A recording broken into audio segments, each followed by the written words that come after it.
जो भगवान को संपूर्ण यज्ञों का भोक्ता और मालिक न मानकर देवता आदि का सकाम भाव से पूजन करते हैं, उनकी गतियों का वर्णन आगे के श्लोक में करते हैं। यान्ति देवव्रता देवान पितृन्यान्ति पितृव्रता भूतानि यान्ति भूतेज्य यान्ति मध्याजिनोऽपि माम। सकाम भाव से देवताओं का पूजन करने वाले शरीर छोड़ने पर देवताओं को प्राप्त होते हैं, पितरों का पूजन करने वाले पितरों को, भूत प्रेतों का पूजन करने वाले भूत प्रेतों को, परंतु मेरा पूजन करने वाले मुझे ही प्राप्त होते हैं। व्याख्या। पूर्व श्लोक में भगवान ने यह बताया कि मैं संपूर्ण यज्ञों का भोक्ता और संपूर्ण संसार का मालिक हूँ, परंतु जो मनुष्य मेरे को भोक्ता और मालिक न मानकर स्वयं भोक्ता और मालिक बन जाते हैं, उनका पतन होता है। अब इस श्लोक में उनके पतन का विवेचन करते हैं। यान्ति देवव्रता देवान। भगवान को ठीक तरह से न जानने के कारण भोग और ऐश्वर्य को चाहने वाले पुरुष वेदों और शास्त्रों में वर्णित नियमों, व्रतों, मंत्रों, पूजन विधियों आदि के अनुसार अपने अपने उपास्य देवताओं का विधि विधान से सांगोपांग पूजन करते हैं, अनुष्ठान करते हैं और सर्वथा उन देवताओं के परायण हो जाते हैं। वे उपास्य देवता अपने उन भक्तों को अधिक से अधिक और ऊंचा से ऊंचा फल यही देंगे कि उनको अपने अपने लोकों में ले जाएंगे, जिन लोकों को भगवान ने पुनरावर्ती कहा है। 23वें श्लोक में भगवान ने बताया कि देवताओं का पूजन भी मेरा ही पूजन है, परंतु वह पूजन अविधि पूर्वक है।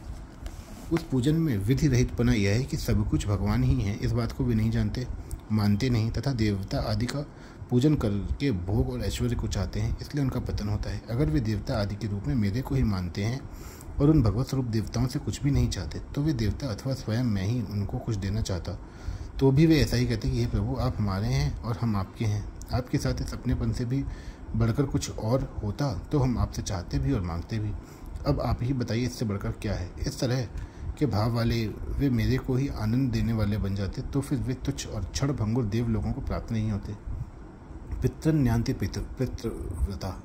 जो सकाम भाव से पितरों का पूजन करते हैं, उनको पितरों से कई तरह की सहायता मिलती है, क्योंकि लौकिक सिद्धि चाहने वाले मनुष्य पितरों के व्रतों का, नियमों का, पूजन विधियों का सांगोपांग पालन करते हैं और पितरों को अपना इष्ट मानते हैं।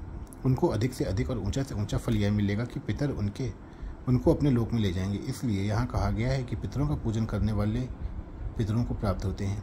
भूतानि यान्ति भूतेज्य। तामस स्वभाव वाले मनुष्य सकाम भाव पूर्वक भूत प्रेतों का पूजन करते हैं और उनके नियमों को धारण करते हैं। जैसे मंत्र जप के लिए गधे की पूंछ के बालों का धागा बनाकर उसमें ऊंट के दांतों की मणियां पिरोना, रात्रि में शमशान में जाकर और मुर्दे पर बैठकर भूत प्रेतों के मंत्रों को जपना, मांस मदिरा आदि महान अपवित्र चीज़ों से भूत प्रेतों का पूजन करना आदि आदि। इससे अधिक उनकी सांसारिक कामनाएं सिद्ध हो सकती हैं। मरने के बाद तो उनकी दुर्गति ही होगी, अर्थात उनको भूत प्रेत की योनि प्राप्त होगी। इसलिए यहाँ कहा गया है कि भूतों का पूजन करने वाले भूत प्रेतों को प्राप्त होते हैं। यान्ति मध्याजिनोऽपि माम। जो अनन्य भाव से किसी भी तरह से मेरे भजन पूजन और चिंतन में लग जाते हैं, वे निश्चित रूप से मेरे को ही प्राप्त होते हैं। विशेष बात, सांसारिक भोग और ऐश्वर्य की कामना वाले मनुष्य अपने इष्ट के पूजन आदि में तत्परता से लगे रहते हैं और इष्ट की प्रसन्नता के लिए सब काम करते हैं, परंतु भगवान के भजन ध्यान में लगने वाले जिस तत्व को प्राप्त होते हैं, उनको प्राप्त न होकर वे बार बार सांसारिक तुच्छ भोगों को और नरकों तथा 84 लाख योनियों को प्राप्त होते हैं। इस तरह जो मनुष्य जन्म पाकर भगवान के साथ प्रेम का संबंध जोड़कर उनको भी आनंद देने वाले हो सकते थे, वे सांसारिक तुच्छ कामनाओं में फंसकर और तुच्छ देवता पितर आदि के फेरे में पड़कर कितनी अनंत परंपरा को प्राप्त होते हैं। इसलिए मनुष्य को बड़ी सावधानी से केवल भगवान में ही लग जाना चाहिए। देवता, पितर, ऋषि, मुनि, मनुष्य आदि में भगवत बुद्धि हो और निष्काम भाव केवल उनकी पुष्टि के लिए, उनके हित के लिए ही उनकी सेवा पूजा की जाए तो भगवान की प्राप्ति हो जाती है। इन देवता आदि को भगवान से अलग मानना और अपना सकाम भाव रखना ही पतन का कारण है। भूत प्रेत पिशाच आदि योनि ही अशुद्ध है और उनकी पूजा विधि, सामग्री, आराधना आदि भी अत्यंत अपवित्र है। उनका पूजन करने वाले इनमें न तो भगवत बुद्धि कर सकते हैं, न निष्काम भाव ही रख सकते हैं, इसलिए उनका तो सर्वथा पतन ही होता है। इस विषय में थोड़े वर्ष पहले एक सच्ची घटना है। कोई कर्ण पिशाचिनी की उपासना करने वाला था।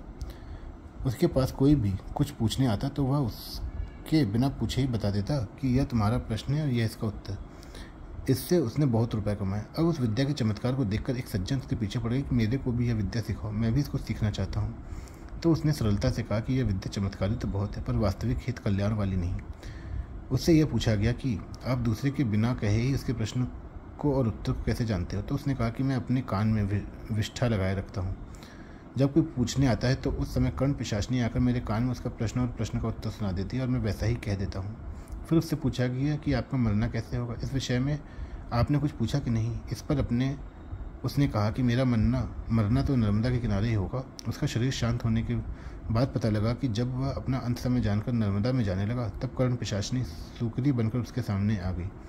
उसको देखकर वह नर्मदा की तरफ भागा तो कर्ण पिशाचिनी ने उसको नर्मदा में जाने से पहले ही किनारे पर मार दिया। कारण यह था कि अगर वह नर्मदा में मरता तो उसकी सदगति हो जाती, परंतु कर्ण पिशाचिनी ने उसकी सदगति नहीं होने दी और उसको नर्मदा के किनारे पर ही मारकर अपने साथ ले गई।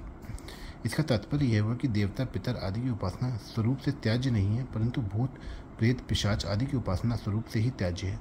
कारण कि देवताओं में भगवत भाव और निष्काम भाव हो तो उनकी उपासना भी कल्याण करने वाली है, परंतु भूत प्रेत आदि की उपासना करने वालों को कभी सदगति होती है नहीं, दुर्गति ही होती है। हाँ, पारमार्थिक साधक भूत प्रेतों के उद्धार के लिए उनका श्राद्ध तर्पण कर सकते हैं, कारण कि उन भूत प्रेतों को अपना इष्ट मानकर उनकी उपासना करना ही पतन का कारण है। उनके उद्धार के लिए श्राद्ध तर्पण करना अर्थात उनको पिंड जल देना दोष की नहीं। संत महात्माओं के द्वारा भी अनेक भूत प्रेतों का उद्धार हुआ है। परिशिष्ट भाव। व्रत का अर्थ है नियम, अतः देवव्रत शब्द का अर्थ हुआ देवताओं की उपासना के नियम को धारण करना। भगवान की शरण होकर उन्हीं के लिए कर्म करना भगवान का पूजन है। स्वकर्मणा तमभ्यर्च्य सिद्धिम विन्दति मानव। मात्र क्रियाओं को भगवान के अर्पण करने से सब कुछ भगवान का पूजन हो जाता है। निष्काम भाव और भगवत बुद्धि होने से कोई निषिद्ध क्रिया हो ही नहीं सकती, क्योंकि कामना के कारण ही निषिद्ध क्रिया होती है। वास्तव में सब कुछ भगवान का ही रूप है, परंतु जो भगवान के सिवाय दूसरी कोई भी स्वतंत्र सत्ता मानता है उसका उद्धार नहीं होता। वह ऊंचे से ऊंचे लोकों में भी चला जाए तो भी उसको लौटकर संसार में आना ही पड़ता है।